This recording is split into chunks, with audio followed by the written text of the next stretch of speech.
Nah, biasanya kan kalau kita mau cari informasi dari internet, kita pakai Google, pakai browser. Di sini terus kita tulis aja apa kan, nanti keluar datanya. Sebenarnya browser itu database. Jadi apa yang orang lain pernah masukin ke internet, nah kalau kita tulis itu bisa muncul. Jadi cuma nampilin data aja. Nah, kita yang harus tentuin sendiri datanya itu mau diapain, mau gimana, mau kayak gimana, bener apa salahnya, kita yang harus mikir. Nah, beda dengan sekarang yang namanya artificial intelligence, dia itu mesin atau computer science. Jadi dibuat menyerupai otak manusia. Jadi dia tuh bisa problem solving, punya ingatan, punya memori, bisa belajar. Terus pengetahuan itu berasal dari database internet. Sekarang salah satu AI yang mau kita pakai, AI udah ada banyak sekarang. Nah, contohnya ini ChatGPT ya. Nah, ChatGPT ini tuh pengetahuannya baru diupdate sampai tahun 2021 aja.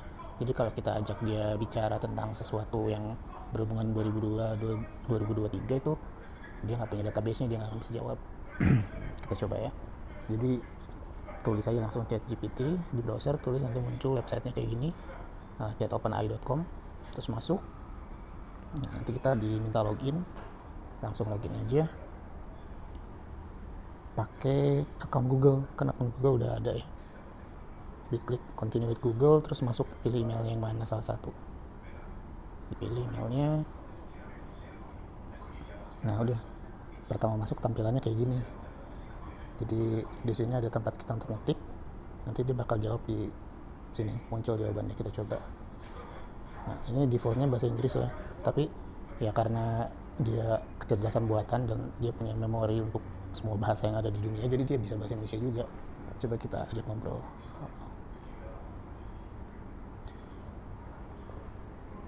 Tuh kan dia balasnya pakai bahasa Inggris. Terus kita bilang aja, nah, bicara pakai.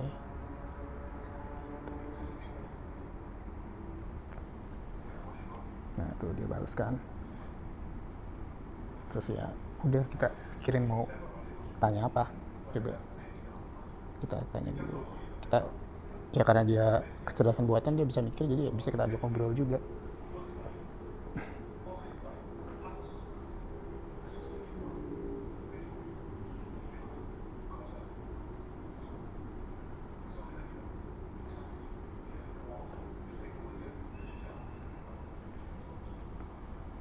Tuh ditanya, dia diajak ngobrol nyambung, jadi dia bisa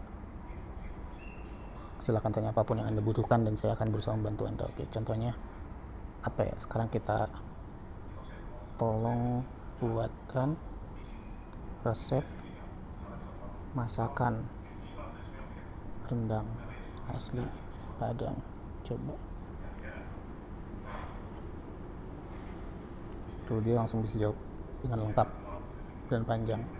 Jadi tadi kan ditanya tolong buatkan resep masakan rendang asli Padang, tuh langsung keluar bahan-bahannya apa, bumbunya yang akan dihaluskan apa, terus langkah-langkahnya tuh, panaskan minyak, masukkan daging, lengkap sampai rendangnya jadi. Itu contoh. Terus coba kita tanya yang lain, misalnya kita tanya tentang ini ya, dia hidup berapa, uang bulanan diperlukan untuk keluarga.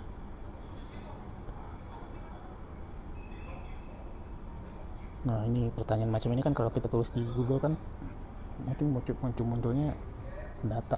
Di sini kan kita coba lihat, nah, dia langsung kasih jawaban yang panjang. Nah jawabannya di sini nggak ada angkanya, tapi dia uh, menjabarkan apa-apa aja komponennya, komponen pembiayaannya. Nah karena dia punya memori dan dia bisa belajar, jadi bisa kejar terus pertanyaannya. Kayak contohnya ini kan kita minta angka, kita bisa berikan. Nah tuh kita kejar, suruh kasih angka, dia ngasih angkanya sekarang. Kayak tempat tinggal sekitar sekian, pendidikan sekitar sekian, makanan sekitar sekian, transportasi ya. Terus dia bilang jumlah totalnya sekitar sekian sampai sekian per bulan, tergantung pada banyak faktor. Apalagi ya,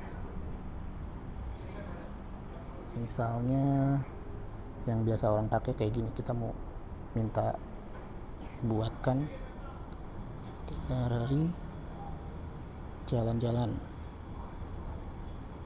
ke Cirebon dari Bandung menggunakan mobil. Nah ini kan jadi kita bisa minta juga dia kayak asisten pribadi. Tuh, dia langsung bisa jawab dengan cepat.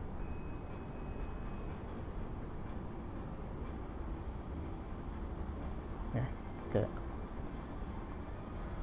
hari 1 Bandung ke Cirebon, terus tujuannya hari kedua di Cirebon, hari 3 Cirebon Kuningan Majalengka, katanya tujuannya ini segala macam. Hari keempat itu jadi kayak kita punya jadwal kan, tadi minta dibikinin jadwal liburan kan selama 5 hari, ini langsung dijawab sama dia kasih saran juga di sini.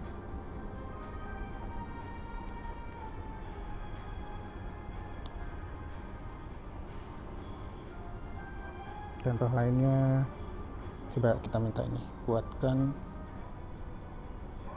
jadwal olah.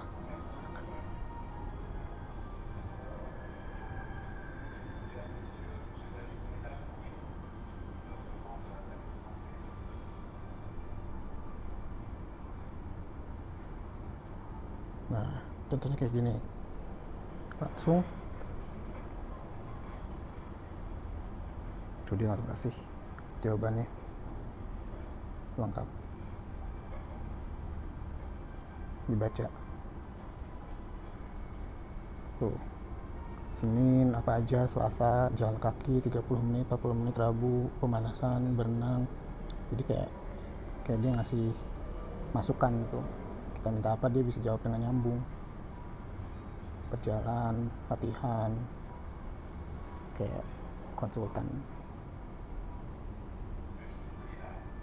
Contohnya lagi, misalnya ini kita suruh dia bikin sesuatu.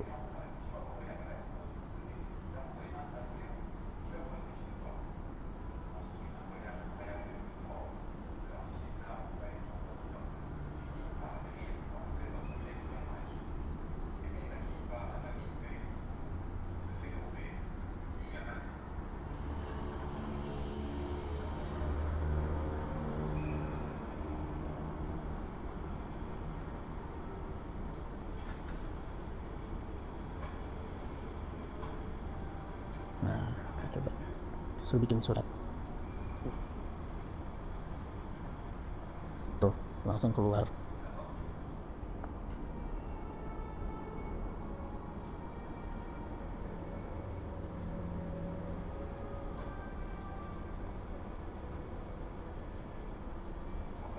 Sudah lama sekali sejak terakhir kali saya melihat wajah muka saya.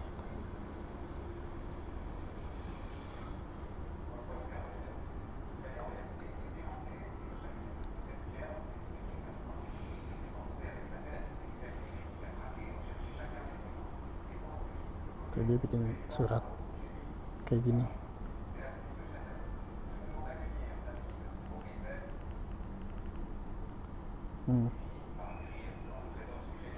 Coba kita bisa juga suruh dia buat suratnya dalam bahasa Inggris. Nah, tuh udah dibuatin juga.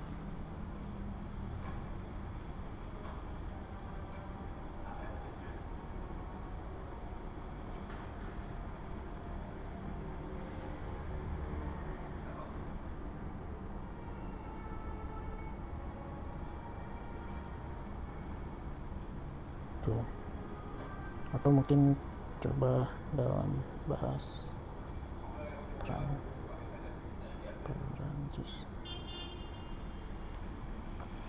Tuh.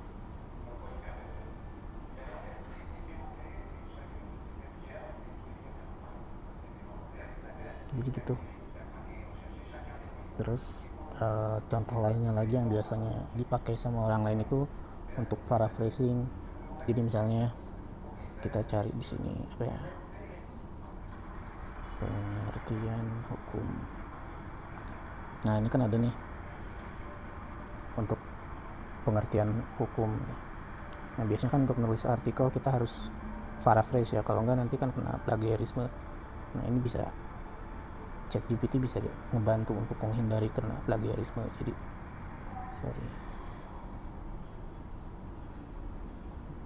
kita minta dia untuk paraphrase, tolong nggak usah pakai tolong juga nggak apa-apa sih, paraphrase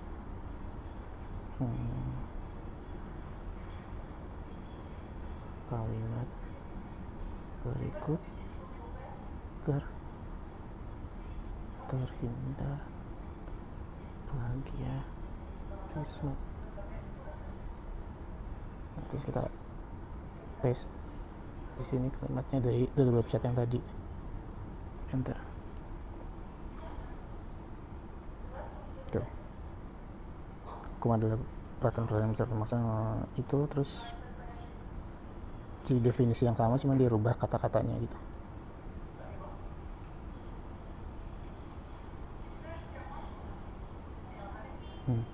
Bisa juga biasanya tuh kayak ada orang malas baca buku, terus kita minta summary bukunya dibuatin sama si ChatGPT juga bisa. Contohnya kita tanya tahu buku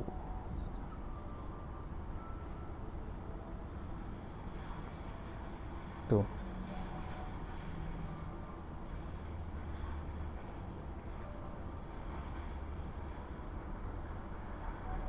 jelaskan.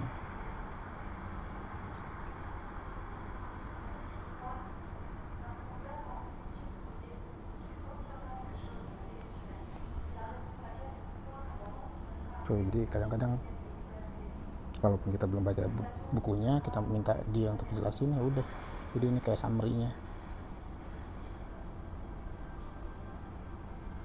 Atau kalau kita mau minta tolong yang lain bisa juga, contohnya ini nih, tolong, coba kita minta ya buatkan sesuatu, tolong buatkan khotbah singkat sholat Jumat mengenai penting puasa lengkap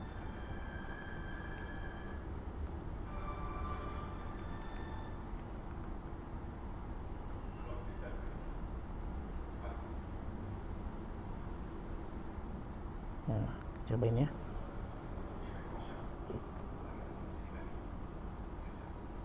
Tuh.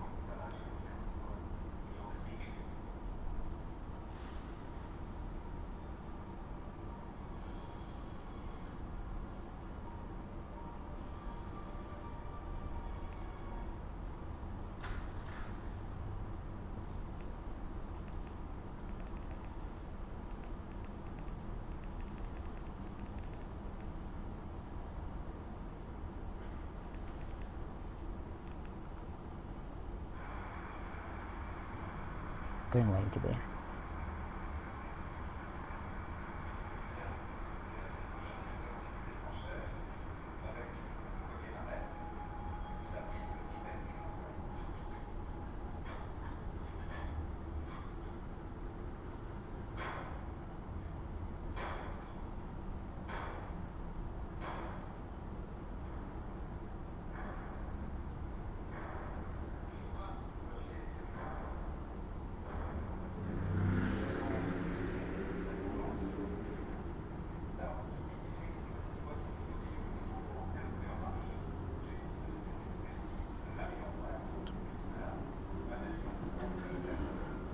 Dia dikasih instruksi dikit, jawabnya panjang. Kayak khutbah pertama ada doanya nih, dan ini hasil kreasi dia sendiri, jadi ini bukan kata-kata yang di copy paste dari database internet, cuman dia bikin sendiri karena dia kan memang bisa berpikir.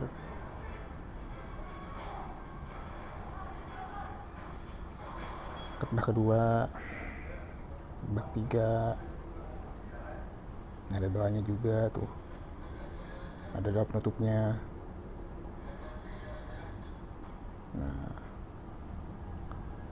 Bisa juga kalau kita mau research mengenai sesuatu, daripada cari-cari data di browser kan langsung tanya dia.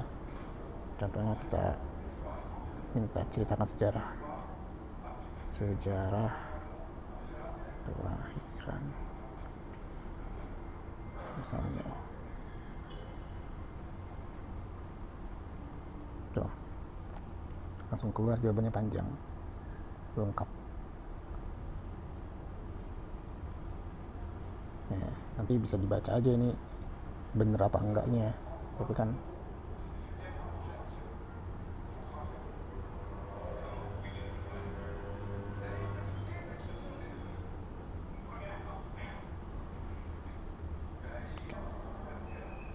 nah, jadi kita bisa nganggap si ChatGPT ini, si AI ini kayak teman diskusi yang banyak tahu.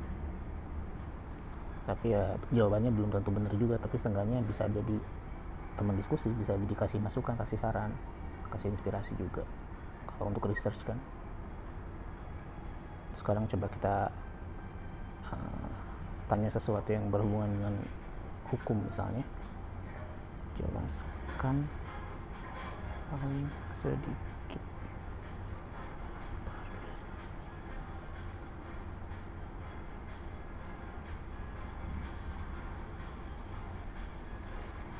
dari internet nih, sivil.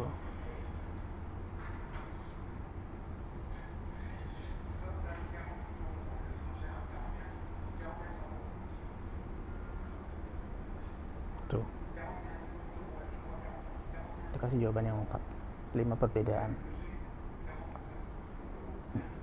Nanti kan bisa jadi referensi, terus bisa kita nilai ini bener apa enggak. Tapi kan dia bisa nyajiin data secepat ini, jadi ngebantu banget.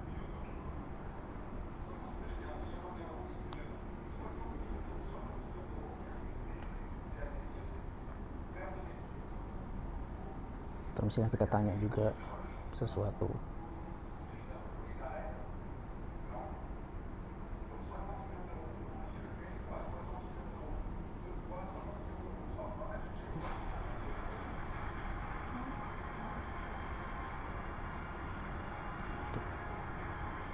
apa yang dimaksud dengan norma, terus dia ngejelasin norma itu apa, terus dia kasih contoh, deskriptif, preskriptif, terus dia kasih penjelasan lagi di sini.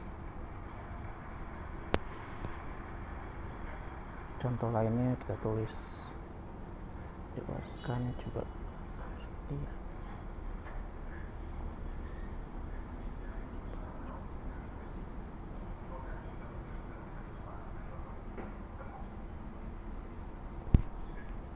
Tuh.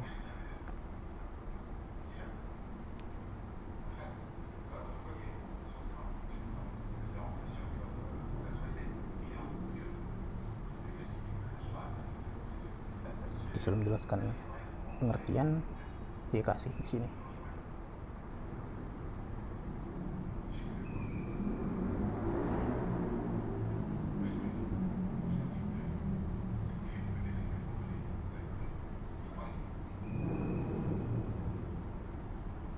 Contoh lainnya misalnya ini,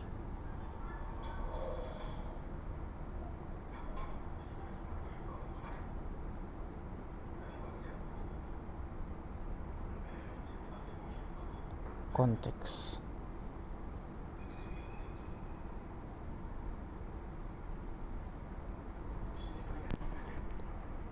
Tuh dia langsung jawab lengkap, panjang.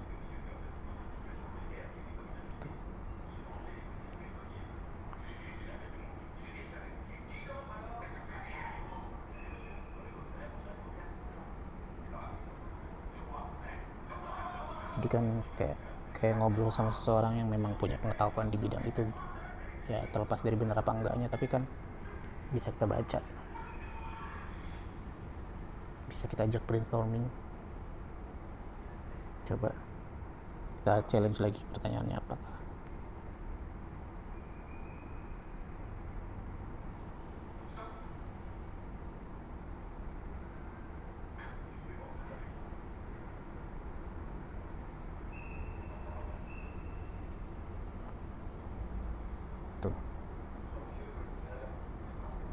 dia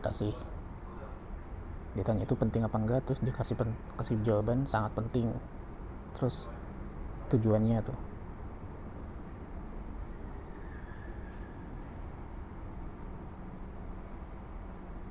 Bisa juga kita tanya lagi, misalnya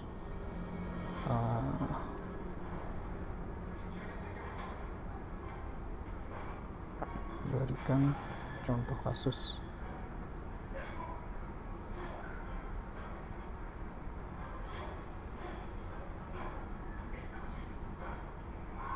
Nah, coba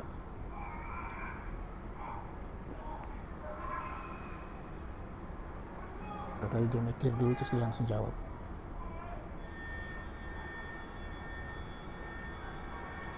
Coba kasus dimana seorang terus mungkin melanggar kode etik, pelanggaran kepentingan ganda, ada tulisannya apa.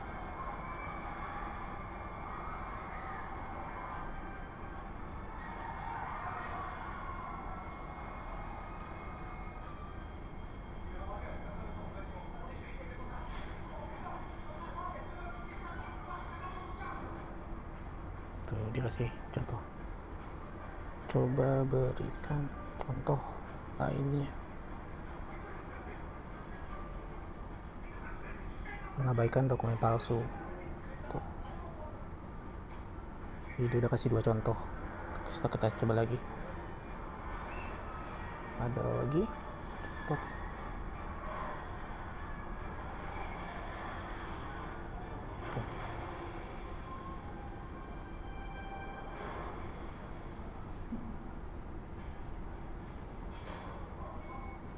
Jadi bisa kita tanya.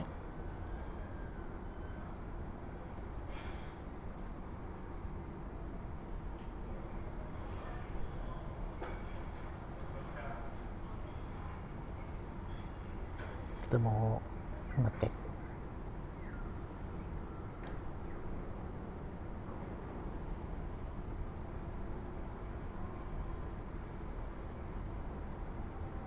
ngetes kan, ini harusnya jawabannya nggak boleh. Dia coba jawab apa.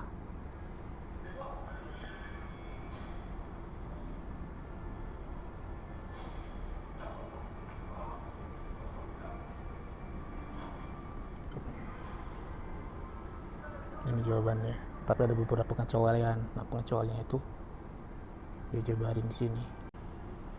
Nah, coba selanjutnya coba kita ajak dia ngobrol masalah kedokteran. Kita kasih pertanyaan-pertanyaan coba ya. Misalnya ini.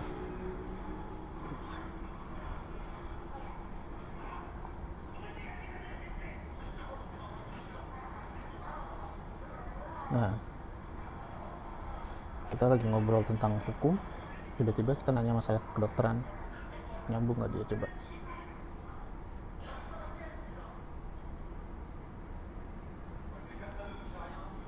Tuh. Langsung dijawabin. Udah pas itu.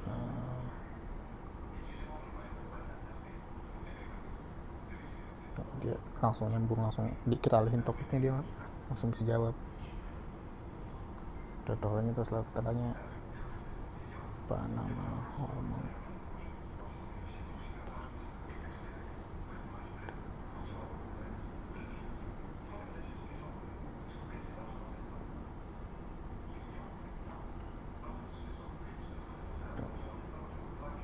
Nyambung kan? Jadi soalnya kita ngobrol sama orang yang sama, cuman dia ngerti hukum, dia ngerti kedokteran, dia ngerti segala macam juga, tergantung kita ngarahinnya. Tapi contoh ini ada, kita kasih ini soal dari UPDI nih, ujian kedokteran. Jadi kita kasih soal kayak gini, terus kita kasih jawabannya, suruh pilih. Kan ini kan soalnya pilihan ganda gitu. Lihat dia jawab apa.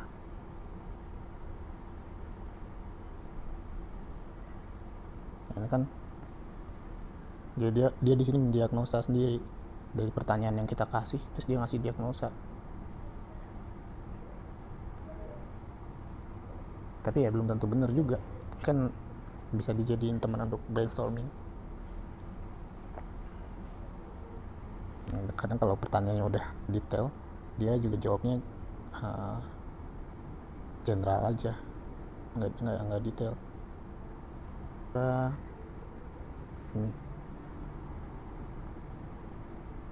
Ini pertanyaannya, ditanya diagnosa yang paling tepat apa, ada pilihan jawaban di sini, ada 1, 2, 3, 4. Dijawab mana?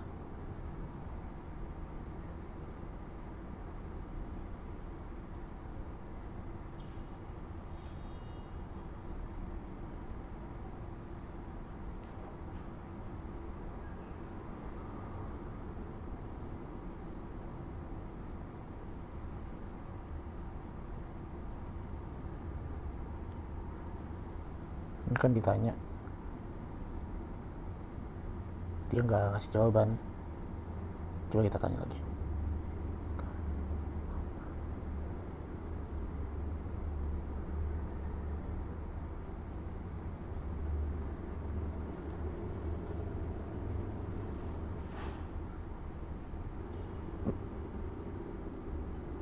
Tuh, tadi kan dia dikasih pertanyaan ini, suruh pilih antara 4 ini, tapi dia nggak mau jawab apa kan.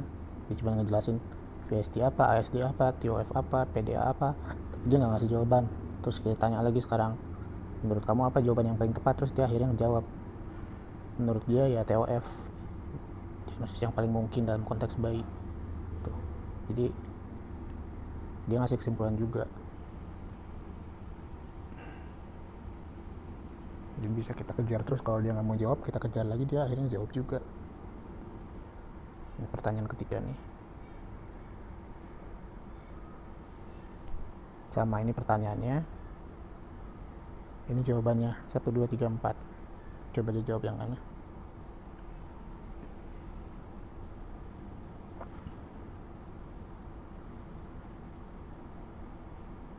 Tuh, dia langsung jawab sekarang ke TOF. Nggak tahu bener apa enggak, tapi dia kasih penjelasan lagi di sini.